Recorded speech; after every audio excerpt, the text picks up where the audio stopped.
Faute de machines à remonter le temps, nous utiliserons un de ces vélocipèdes pour voyager entre les siècles.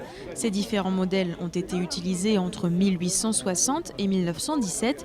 Ils s'accordent donc avec le thème de la fête de Saint-André, la Belle Époque. Ces drôles de montures intriguent les visiteurs. Ils sont toujours attirés par les vélos. Bon, déjà le Grand Bi, alors ça c'est la grande animation.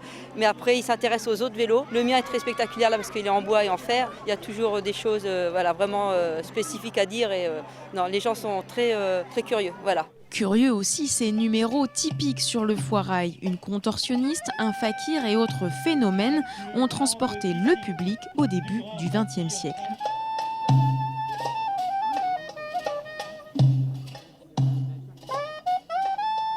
Quelques centaines de mètres plus loin, près de la salle des fêtes, des jeux d'antan en bois ont aussi séduit les amateurs.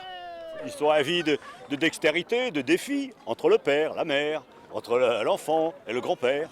Tous les tranches d'âge, c'est l'avantage. C'est très ludique, mais bon, assez compliqué quand même. Il faut être très habile, très concentré sur ce qu'on fait. Ça m'a plu et le jeu que j'ai préféré, c'est le jeu avec on doit mettre la boule dedans.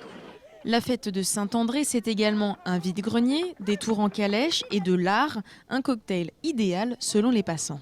C'est sympa, c'est bon enfant, c'est très réussi je trouve. Ouais. Et puis il y en a pour tous les goûts, les grands, les petits. C'est génial, il faut sortir un petit peu, quoi. Donc moi ça me plaît, quoi. C'est le temps que c'est pas bon, mais il pleut pas déjà, c'est bon. Tous les jeux c'est gratuit, les manèges, c'est intéressant pour les enfants. Surtout, c'est génial. Moi, ce qui m'intéresse aussi, c'était l'aspect années 20. Je voulais voir un petit peu les vélos, les voitures à pédales, le petit voyage dans le temps. Et pour terminer ce voyage, passons aux années 30. Ces musiciens ont installé leur caravane sur le Foirail dans un seul et unique but. Évidemment, c'est de faire guincher les gens. Évidemment, c'est de voir notre magnifique piste de danse remplie de gombilleurs de la meilleure espèce. Et voilà, je pense qu'il y en a ici.